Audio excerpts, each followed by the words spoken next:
Hello, and welcome to the Argyle CFO Leadership Forum. My name is Nick with Argyle, and it's great to have everyone joining us today. A couple of notes before I turn things over to our panel moderator. To ask questions throughout the session, simply type into the Q&A chat, and we will address your questions at the end of the session. Now, without further delay, I would like to introduce our moderator, Teddy Collins, Vice President, Corporate Finance, SeatGeek. We're really excited to have Teddy and our panelists for a panel discussion titled Investing in Finance Talent for Long-Term Success. Welcome, Teddy. Over to you. Thanks, Nick. Welcome everyone to the panel discussion. It's going to be a great chat. We've got a really diverse set of industry focus areas, experience across HR, recruiting, financial planning, and analysis. And then just a little bit more about myself. I think headcount's been and investing in talent's been a kind of top focus over my time at SeatGeek. We're a mobile-first ticketing company. And when I joined about 8 years ago, we were sub 100 people, and now we're approaching 1,000 people. And our needs have grown from those of a lean startup, based in New York City, to now being remote first and being distributed all across the world. So a lot of trying the best talent everywhere, as kind of the industry dynamics have certainly changed a bunch. I'd love our other panelists to introduce themselves, and then we'll kind of jump into the content. Jim? Hi, good afternoon, everybody. My name is Jim Altman, and I am a CFO here. I just joined recently to Eco Roofing and Solar here in Denver, Colorado. Prior to that, I spent 5 years as a CFO for a forklift dealer in also here in Denver. So have long time experience leading people and leading teams since almost about 30 years worth. And so I'm excited to be a part of this group today. Great. Stacy? Hi, everyone. Stacy Snyder. I am the Senior Vice President of Finance and Accounting Executive Search with Addison Group. I am an accountant by trade and went into accounting before I moved over to Executive Search Accounting and Finance, and have been doing so for the last 14 years. Excited to be here. Thanks, Stacy. David? Hey, good afternoon, everyone. So you can hear I'm French, so you will have to cope with me on that one. But I've been working 20 years in the automotive industry in accounting, controlling, compliance, FP&A, and I've been leading teams in Mexico, US, India, China, and I've changed. I've been from in companies like 150,000 people, and I changed recently to go to a company like below 2,000 people. So that's two spectrum of the business that are slightly different, and then I'll be happy to navigate that today with you. Great. Let's go 10 hours east over to Miller. Thanks. So my name is Miller. I work for a Swiss company called ABB. We specialize in industrial automation, power products, and also robotics. We're about 100,000 employees, and in finance, we have about 5,000 employees. Currently, I work in the corporate office of FP&A, where we're focused on rolling forecast, planning, as well as performance management. Right now, the top priority in our team, I think for myself as well, is to transition over to more analytics-driven solutions, and also automating some of the manual process, but also creating some predictive analytics so that we can leverage data in order to better serve our businesses. Happy to be here. Awesome. Thank you. I'd love to kick it off with David. And as we think about the last year, especially in a couple of years, just how has the finance talent landscape evolved for you? And I can imagine being in the automotive industry, it's a high innovation industry, a lot of things going on in supply chain, and are there any new skills out there that you have been on the lookout for?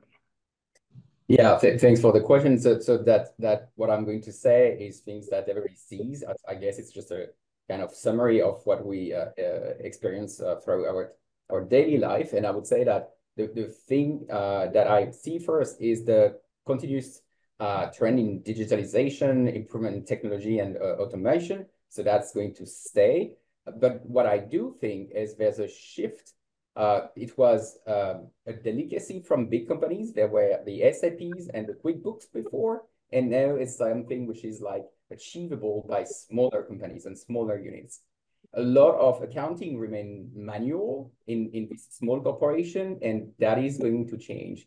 Of course, it has a caveat. There will be a need for more cybersecurity also in smaller companies. The second trend, as you've heard of some of the panelists already alluding to that, is the data analytics and big data. There's absolutely a growing emphasis on prescriptive data. And I really urge my controllers and my financial analysts to learn some coding from 5 years, I'd say maybe 5 to 7 years from today. The financial analysts that we used to know 5 years ago won't exist anymore. The job is going to change absolutely. The third one that I want to mention that we all also have to deal with is, are we going to be back in office? It seems that hybrid is here to stay and to stay for good. And there's always a pushback from very notorious prominent CEOs to go back to office that you hear on the news every day. But the truth is that in 2023, the occupancy rate in office has been below 50%. So how do we deal with that? And I want to mention two more very quickly, two more aspects. First one is there's more consideration to sustainable finance. What does it mean, ESG, for finance? And the last one is diversity and inclusion. It is also part, it's part now of our landscape as we having the big organizations, that also goes to the smaller organizations, and that's part of the daily life we've experienced. Yeah, I'd love to just stay with you, David, for one more minute. I'd love to double click on that, the idea of the different, skills from digital transformation and other initiatives. How have you thought about that, of kind of training or retraining your existing staff, like bringing your group from legacy into, current technologies versus, bringing in new talent? So that is there's one thing which we tend to forget in our industry. We are mostly in finance, and we are mostly quantitative people. And what I'm looking for is really that my people get trainings in quantitative aspects, and remind them that a lot of what we do is statistics.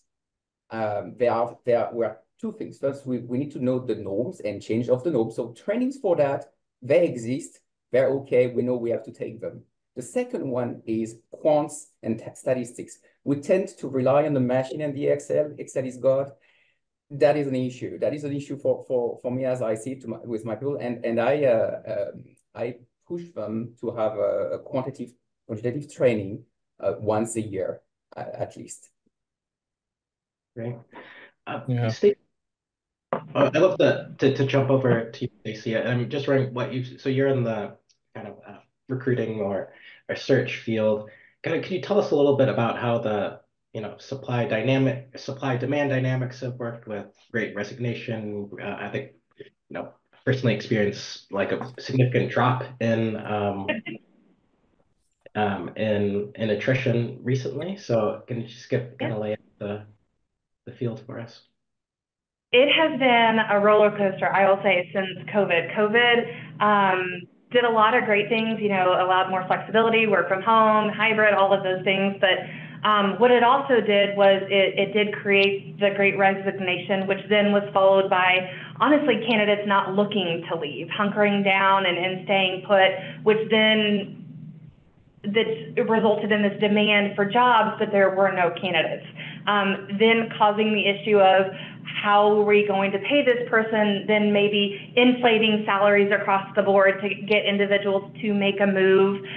So we've really gone back and forth from a candidate-driven market to a job-driven market, honestly, a number of times in the past 3 years. It feels like every time we kind of get comfortable, it swings back to the other side, and it's honestly just created this cyclical cycle of, 6 months of candidate-driven, 6 months of job-driven, to where it's quite hard to kind of catch your breath and get your footing on what is the most vital role right now that needs to be filled. Great. And Jim, you recently made a move into a new position. How was that search like for you, and what did you kind of pick up in the industry? Well, for me, I think that sometimes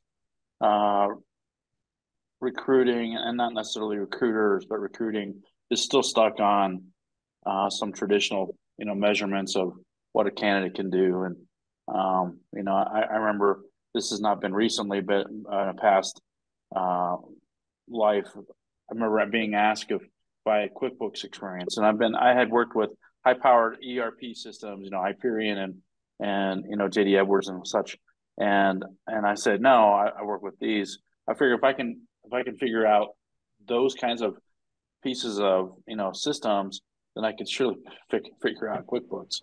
But I think sometimes recruiting gets so short-sighted that they pigeonhole somebody in. And one of the things for me is that I was an auditor for 15 years, and then I have SEC experience, and I've got some other stuff. And what I found out is that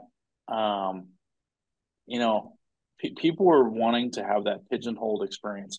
You need to have automotive. You need to have construction. You need to, or whatever it is.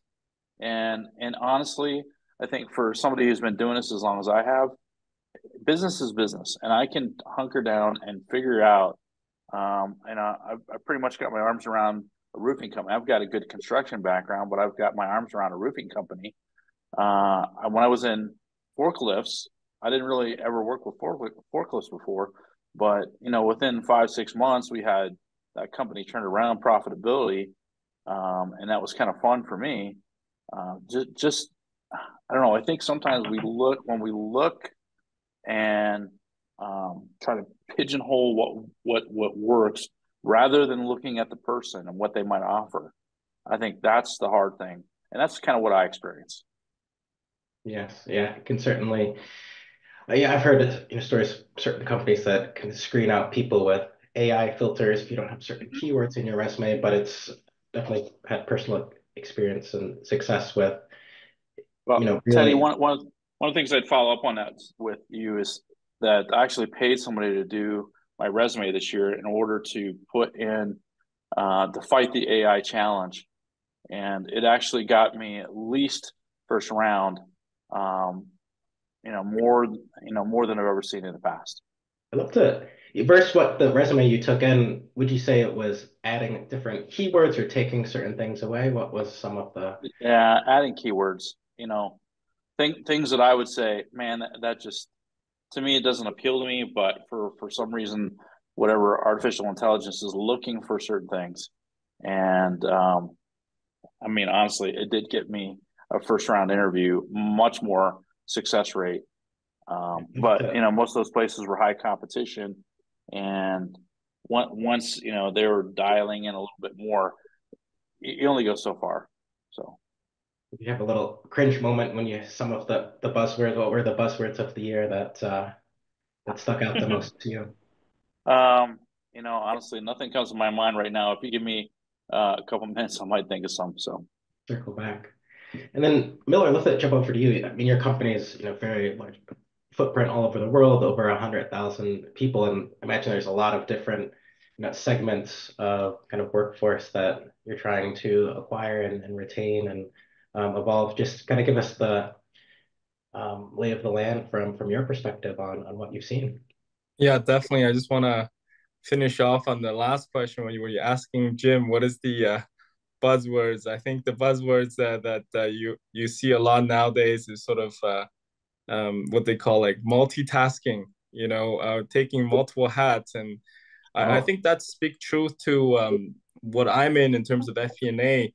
People ask me what FP&A is, and I tell them, look, it's what, the business it needs to be. The reason why I'm saying this is because I think similar to what Jim has mentioned, like in the past, I started my backgrounds in accounting and finance as well. And I also have a master's in analytics, which I've taken after working 10 years in the industry, right? So, and in the beginning, it's really, hey, you come from a, accounting background, you can you can become an accountant, project accountant or business accountant or so on and so forth. But now really we're looking for skill sets that's really you can learn, you can unlearn and you relearn, right? So I think that's really what people are looking for nowadays. And particularly, I'm also interested in like, let's say I'm hiring for my own team, I would be interested in things like a bit more of the people skills as well, because in FP&A it's about storytelling, it's about business partnering, it's about communicating your points, because right now data is available everywhere, whereas in the past, you may have limitation on Excel, right? 1 million records and that's it. But nowadays you can use Python, as David mentioned earlier. Also, you have coding experience, SQL database, and now we're moving online, snowflakes. So it's also about articulating that message. What are we trying to support the business with, right? I see more and more of that, and I just wanted to make one point here. I found out like I was pro like qualifications in the beginning. Oh, I wanna get Harvard, business analytics online. I want to get Stanford, this and that, Coursera, certificate. But more and more, I'm leaning towards more hands-on. So when I do an interview, when I'm looking for somebody, I want to look for like capstone project for new graduates, more mid-level professionals. I would want to see like a projects they have managed. Tell me about your project. What was the most challenging part? Yet you can go into the details and also pull 10,000 feet and helicopter view and say, hey, what do we try to achieve here? It's really, long story short, it's the role you want it to be to support the businesses. It's not just finance anymore. It's about critical thinking. It's about understanding what the need is and then delivering whatever the business needs. So I think the landscape has evolved quite a bit in finance, I would say. That's great.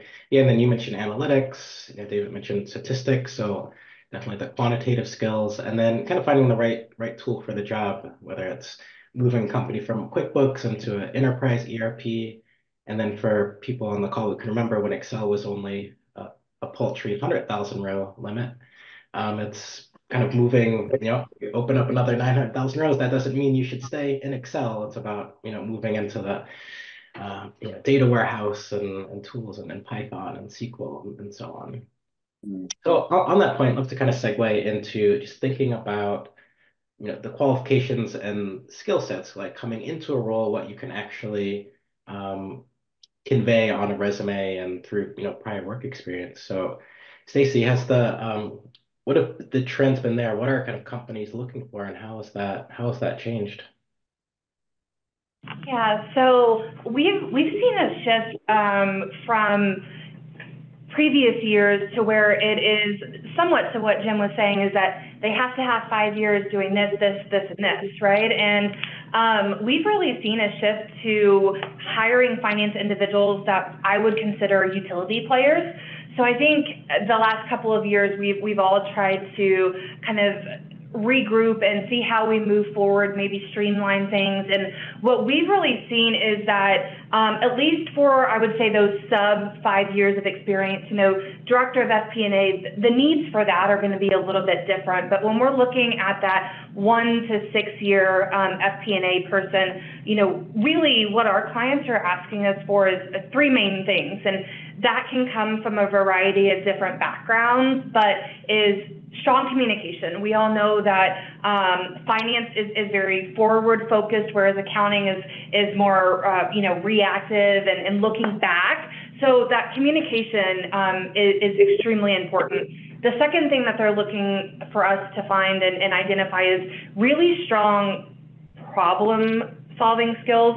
And I would say every finance role that we've worked in the past 6 months has come with some sort of cognitive and or practical assessment. And what the hiring manager is looking for here is not, did you get the answer right? Did you answer it how I want you to answer it? Is, I want to understand your thought process. How did you get from A to B, and then working through that. So we're really seeing more of a shift of what was the end result versus what was your thought process to get there. And then the last thing that they're looking for is just someone, like I mentioned earlier, is that can be that utility player. That doesn't necessarily have to come from 3 years of finance experience with a large organization. Maybe this person came from public accounting, has a great foundation on strategy, their skill set, whatever that looks like. So some individuals that, whether it's in accounting or finance, just have that really good foundation, and I call them building blocks that they can start to build their long-term career on. And it's really those, I would say, intangibles, at least from our perspective, that our clients are really looking for, again, in that 1 to 6 year analyst, senior analyst position. Yeah, and how has kind of the shift towards more roles being permanently remote, kind of hybrid, and so on, kind of change that? I imagine maybe more different communication skills comes off different over Zoom, never going into an office, or maybe companies don't even have headquarters anymore. Yeah, well, it did something really good. So there are certain markets I would consider, I'm in Austin, Texas. I would consider us to not have a ton of true core traditional FP&A roles. We're more operational FP&A, not to say that there aren't any, right? That is just really the core of our business. So what it allows is for you to hire the best talent regardless of where they are versus the best talent only available in your market, right?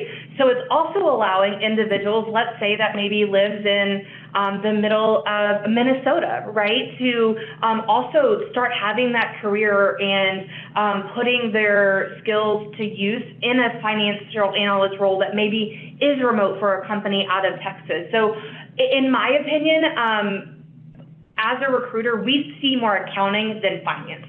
There typically is higher headcount in accounting than there is finance for the most part. And so what it's really doing is it's really allowing not only employers to hire just the best talent out in the market, but it's also giving candidates more opportunities than maybe they had 3 or 4 years ago. Mm-hmm. Yeah, so let's pivot over to just thinking about the talent landscape and how that eventually translate into money and compensation packages, percent raises. I've been involved in the compensation process at SeatGeek over a number of years, and just from looking at different market reports, the increases, they certainly didn't keep up with inflation, but definitely saw several percentage point increases, a much more competitive talent landscape, different supply demand dynamics within the job market.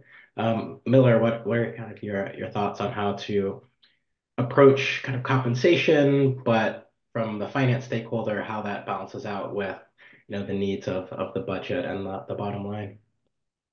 Absolutely. So I give you a real example, right? You can't have it all. But when you think about in terms of what the priority of the organization is, when you're building a team, for example, internal candidate versus external candidate. Like, I think it resonates what Stacey's mentioned earlier a little bit on the third point is, as long as this person has a foundational, let's say, groundwork has been done very well, they can build their, different skill set, experience, and pivot into a different role.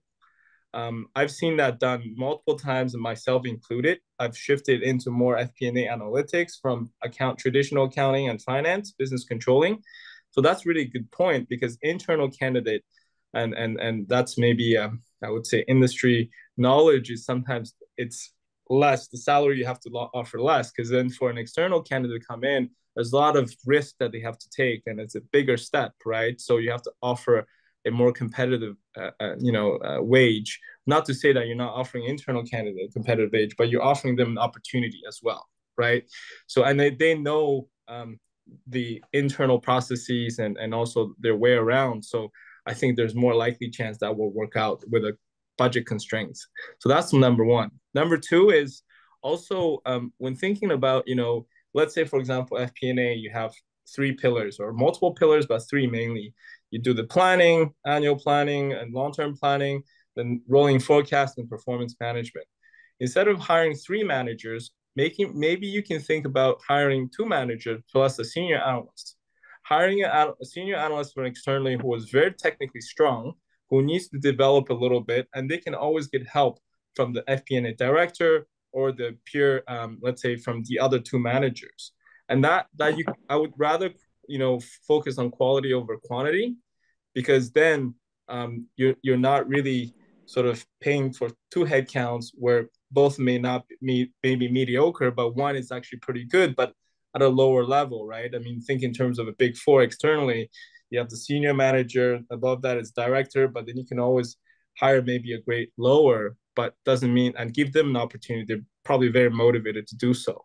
That's the second point. And then third point, maybe I keep it short and give an opportunity to other panelists as well, right? So to share their thoughts. And the last one is basically creating like a recruitment plan.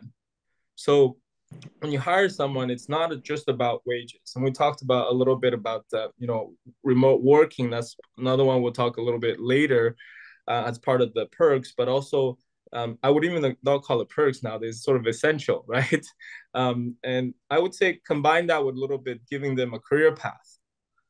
Giving clear career path actually motivates an individual more than say, okay, I'll give you $15,000 more or 15% more, because that creates next steps and it builds their personal enterprise, their label, their future, right? So, and that motivates people. And for myself, I can speak from my personal experience. I would say I didn't transition because of money. I transitioned because I want to do more of analytics. I want to still have that finance role, but including analytics, right? So those are my thoughts. 3 points, yeah. Yeah, let's jump off on the motivation point and go over to Jim. And Jim, what's kind of your approach on how to motivate your existing employees and kind of keep retention levels high? But then also on the flip side, have you come up with any prior experience where perhaps if the company's evolving and if the motivation aspects aren't working, how you think about exiting employees in a low retention, I mean, in a very high retention environment? Yeah, well, and I think first question that came in was, how does company culture, play in this? And here's what right or wrong, but I think this is what I see as a major force behind whether people stay, go, whatever. Is they want to know at the end of the day that they did something that meant something. That they look back and say, I added value to the day. And I think the one way that we can do that as leaders is to get and get from behind our spreadsheets and develop relationships with people. And that's one of the things that I try to do at my last company. Is that I probably was around 4 days a week. I would check in 2-3 minutes with each person.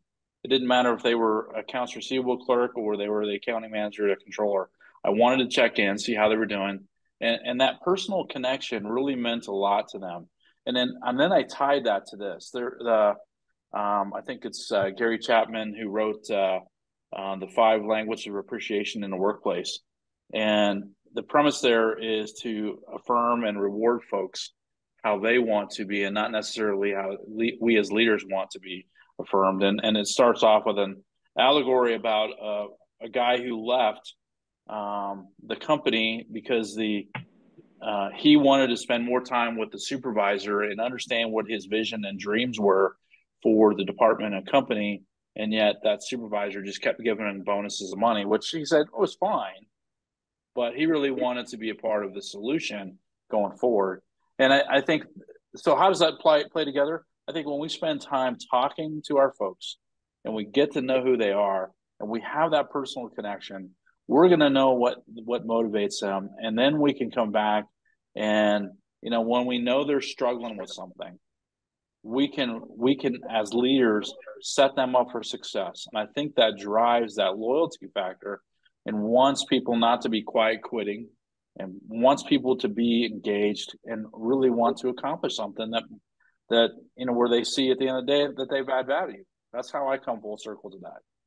Yeah, I think your story about the the quantitative versus qualitative, bonuses versus first time and attention reminded me of a Wall Street Journal article from last week that, followed people who got that big, promotion or pay bump, and just how quick that, jolt can wear off. It's kind of a matter of weeks, maybe a couple of months, and it really gets down to, you know, being at a company long term, as kind of seeing that career pathway to kind of keep you there and keep moving up and learning stuff. And yeah, I think one thing, maybe one downside of remote work, which I've heard in other industries, for example, former investment banker, for a lot of the junior folks, it's kind of turned into, how much, since you don't have that 2 to 3 minute connection that's naturally at the water cooler, just turns into how many units of work can you produce and how many reports can you churn out. And you can certainly kind of get lost in that, certainly earlier in your career. And on the, go ahead. Well, let me add this, Teddy. This is an overused cliche. People don't care how much you know until they know how much you care. But it's true. Even spending a couple of minutes with somebody, whether it's even with our receptionist at my old company, even spending a couple minutes with her, I know that drove her to really want to be engaged with people, and it gave it let her know that people cared, whether or not she was there every day or not. And I think that's just what people want to know, that they matter. And like I said, we just got to get out from behind the spreadsheets and get in front of people as leaders. Great call out. And thinking about motivation and productivity, over to you, David. How do you kind of measure, putting some quantitative metrics on it, how do you kind of measure productivity, and do you feel like that's directly correlated with employee motivation? So your more motivated employees are more productive, and vice versa. So there are basics in terms of measuring productivity, and I'm going to go very fast on that. We have the time tracking. We all have deadlines, and we don't have any choice but going with them. We have the output metrics. All our mainly in accounting, we have a lot of output metrics. Process time, quality metrics with error rates, aging, deadline, and RFT. But what works best, and I think it's in line with what Jim said, is the relation and the engagement of the people. So it's really the performance reviews, but it's not like once a year. It's really a regular feedback and recognition process that you've got to have with the employees. This is the quality part. This is the quality metric that is a bit harder to value quantitatively, but this is the quality metric that we have to get regularly. We need this feedback. And well, it's important to remember that motivation alone may not be sufficient to improve productivity, right? We need adequate resource, clear goals, supportive work environment. So the metric itself, and of course, that's good leadership. The metric itself is not relevant of one individual, but relevant for an organization. So you will have that always to keep in mind.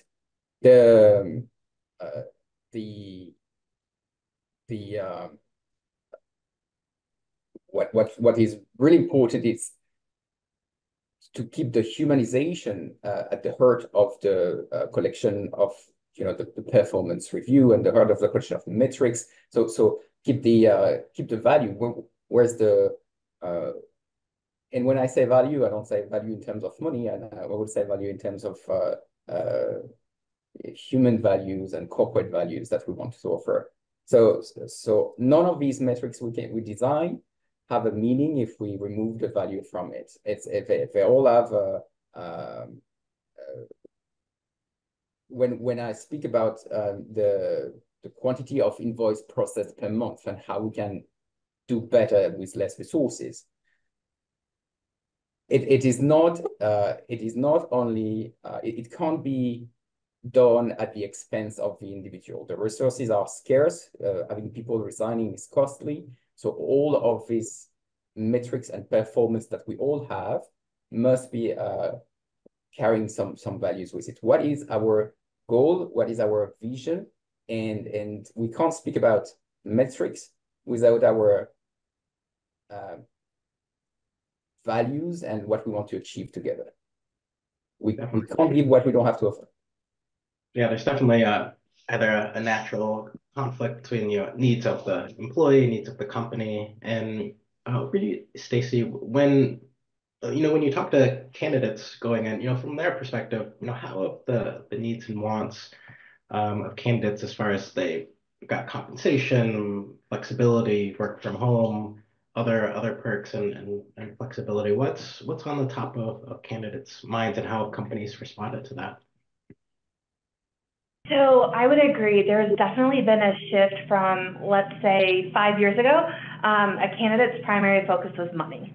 Really, money, 401k, something like that, right? It was all somewhat, money-based. Now, as we fast forward, the main things that we're hearing, I wrote some down, but it was already mentioned previously, but mentorship. So do I have that strong leader? Do I have someone to walk along with me, show me the ropes, but then that truly invest in not only their career, but my career? So really wanting a strong leader that they can learn and grow from. Work location actually is also extremely important. And when I say that, it can be in office, it could be remote. Some people thrive in different various situations. And so we'll have people that say, I absolutely need to be in the office. It's part of who I am as a person, right? And then you have some individuals that, hey, listen, I've really thrived working from home and I really can't see myself doing it any other way. And then the last two things that I have are flexibility. And when I say that, I get a lot of, oh gosh, they don't want to work hard. Well, that's not what I mean. What I mean is that most of the time, or not most of the time, everybody has a life outside of work, and they want to know that they can still have that work and still get their job done as well. So I'm not saying that they don't want to work the hours. I'm not saying that they want to not come into work. They just want to be flexible in when they do it. The kind of old days of being tied to your desk from 8 to 5, it's going to be really hard to attract talent when that's the environment that you're setting forth, right? And then just lastly, I know someone else mentioned it as well, but understanding their path. Someone will take less money if they know that they have a very clear career path and it is laid out for them. So those would be the things that I would say are at the forefront of what accounting and finance candidates are looking for in potential employers. Definitely, it all kind of rings true and reminds me of a quote that people leave managers, not companies. So it's really about that kind of engagement with your manager's manager, and seeing how your role can evolve over time. We're going to go to we've got some questions coming in from the audience. I'd love to kind of address those and just kind of do a jump ball to the folks on the call. We've kind of touched on this topic a bit. The question is, what are the latest and greatest trends in attracting finance talent, and any new or innovative tools or tricks to share? So kind of jump ball, anyone out there that's on the call that wants to jump in? Yeah, I can start. So that's a great question, because we're talking about that not only money differentiates an opportunity. And so a couple of things that I have seen at least are, one, getting more people involved in the hiring process. So not necessarily people that would be managing this person or this person would be reporting to, but individuals they'd be working closely with. It's very important for people to feel like where they're going, they fit in and they feel like it's a good culture fit for them. So I've seen a lot of people do a number of things. One is I'm seeing more in office, like kind of half day things where they'll bring in lunch and they'll set up meetings with individuals that maybe, again, don't report directly to them or won't be engaging with them on a day-to-day basis, but can give them insight to the company. Some other things I've seen for remote companies are really cool, quick, like 5-minute tours. So throughout their hiring process, because you don't really get to physically see something, right? But they're doing it in a way where they're virtually walking through a tour of the company, its employees, and things like that. So the person that never goes into the office still feels like they're very connected to the employer and the company itself. It's a really cool idea with the virtual tour, and that kind of reminds me for a certain time coming out of COVID, our employees went back to work in the offices if they were office-based, but all the candidate interviews were still remote. So there was this dynamic where the person's first day of reporting to the office the first time they've seen it. So we tried to demystify that, got some press articles about, day in the life at SeatGeek. Also, when we think about our interview panels and how we set those up, we certainly have the manager and the related coworkers, but also kind of the cultural champions that can kind of add that color to, what SeatGeek is all about. And then, so anyone else wanna jump in on that one?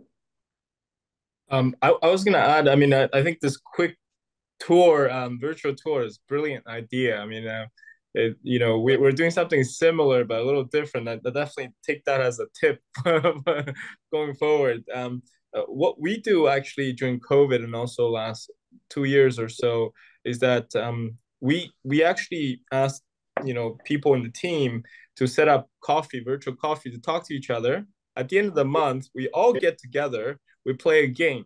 The game is called Get to Know Each Other, and every slide you have a question, and who has been traveling in I don't know, in South America for every summer for the last 5 years, and then you sort of have to guess who it is, and then you have multiple choice of 3 people and so on and so forth, and the people who gets right cumulative number of points, then you really know your team. So really it gets people to get to know each other, and obviously you get some sort of gift card at the end and so on and so forth. But I thought that was a great way to connect people, and even though you're not in the same office, but I thought something to share with all of you. Yeah.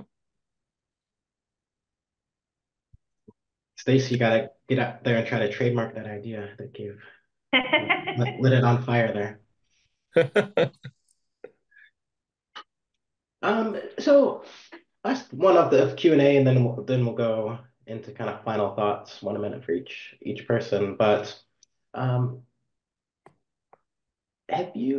let's just talk about kind of the strategy of just bringing in. Can anyone kind of give kind of practical kind of examples of what's worked on kind of meeting those expectations of candidates, and whether that be how you sell the role, early things you do in onboarding to really kind of enhance that candidate experience. One of the things I'll just share, I think sometimes it can be overwhelming in that first day, and you want the person to grasp everything you can. And again, I think it comes back to a relationship. If you can understand how that person thinks, and if they're a big picture person, then you can kind of go big picture on your tour or whatever. But if they need details, maybe you parcel that out and say, today we're going to talk about X. Tomorrow we're going to look at this division.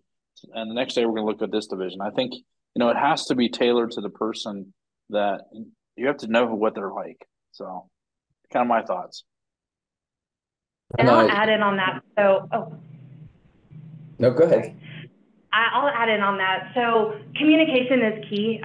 Over communicate probably those 2 weeks from giving notice to starting. They can be very trying, and did I make the right decision? I know I want to move, and it can be very somewhat of emotional time. So communication is key. But the other thing that, so my group as a whole, on our candidates' first day, we send them something for their first day, and it's something that they can share and kind of talk to other people in the office. So we're in Austin, so we send test treats, and what it does is then gets everybody in the office talking and communicating, and maybe even individuals that they wouldn't have communicated with. And so it really we call it an icebreaker, but who doesn't love cookies? And so we kind of help them break the ice and feel more comfortable and everything like that. So that's something that we kind of take a step further and do for every candidate that we have starting. Great. Yes, we're coming up towards the end of the session, about 5 minutes left. So let's just do kind of final thoughts, maybe 30, 60 seconds of each person. And let's kick it up with Jim. Yeah, I guess, my theme has been relationship, and I turned 60 this year, and one of the things I've done in that reflective time, reaching that milestone, is life. I don't want to go look back with regret. And I think I've been given plenty of relationships to be stewarding, and there are some that I've not done a very good job at early in my career, and I want to do the very best I can. And if somebody could pick up on developing those relationships and making them just a priority in the workplace, you will get the work done if you hire the right person. And one of the questions said, how do you get the best candidate? Well, not necessarily the best candidate, but you want the right candidate, not the best one, the right one. Because you could have somebody who had all this great experience and knowledge, but they may not be the right fit for your company. But if you have that right relationship, it's going to go a long way, and you can accomplish so much more. 1 + 1 = 3 is my philosophy. Great. Miller. Sure, and just to echo that, right? I mean, I think even on the same thought, where even technically also, just from a skill set standpoint, people skills, I think it's trumps everything else actually, going forward, because that's where you need to communicate better with people, understand where they're coming from, what they need, business partnering, also storytelling, really conveying the message, but also active listening. I think that's a skill set that's a skill that we don't emphasize enough. More and more, as you speak with businesses and speak with executive managers, you want to listen attentively what they need from you. I think that's something to sort of focus on going forward. Hands-on experience, better than qualification, is my opinion. Obviously, qualification, you have to have a baseline. And lastly, I would say nothing else matters if you can learn, unlearn, and relearn, and know why you're doing that. I think that's quite important. So keep those things in mind. I'm sure you'll get there one day. Definitely plus one to that one. David, final thoughts? Yes, I'd say that we have entered a secular labor shortage. So we are at an all-time low in terms of workforce, and we need to attract from all the pool of talents we can. I think the Bureau of Labor Statistics project labor participation to drop about 5 to 7 million workers in the next 5 years. So it's going to be very common to see candidates express what they want, and companies have to be very transparent and what they can offer. If a company doesn't want to offer a hybrid option, then it has to pay more, and that's going to be a part of the game. We need to understand an employee's expectation. Everyone is going to be very unique, and we will have to adapt to try to answer all these different claims. It's on us to be creative, and we used to think of labor as an expense. It is not. It's the asset which is going to appreciate. The best workplace cultures support employee success, and in my opinion, people come for the money, but they stay for the culture and the mindset. Very true. Want to bring us home, Stacy? Yeah. So I would say what kind of wraps it all up is just support it. Employees want to feel supported, whether that's in their career, whether that's in kind of life outside of work. All of those things is really the biggest thing that you can give your employees is just your support and your time. Awesome. Well, thanks everyone for spending the time today. I certainly learned a bunch, and I'll kind of pass it back to our MC. Great. Well, thank all you guys so much for an insightful panel discussion. And I want to thank everyone else for joining us today. This session, along with all of today's content, will be available on demand following the event. This officially concludes the Argyle CFO Leadership Forum. Thank you again for joining us today and engaging in our content. Have a great rest of your day.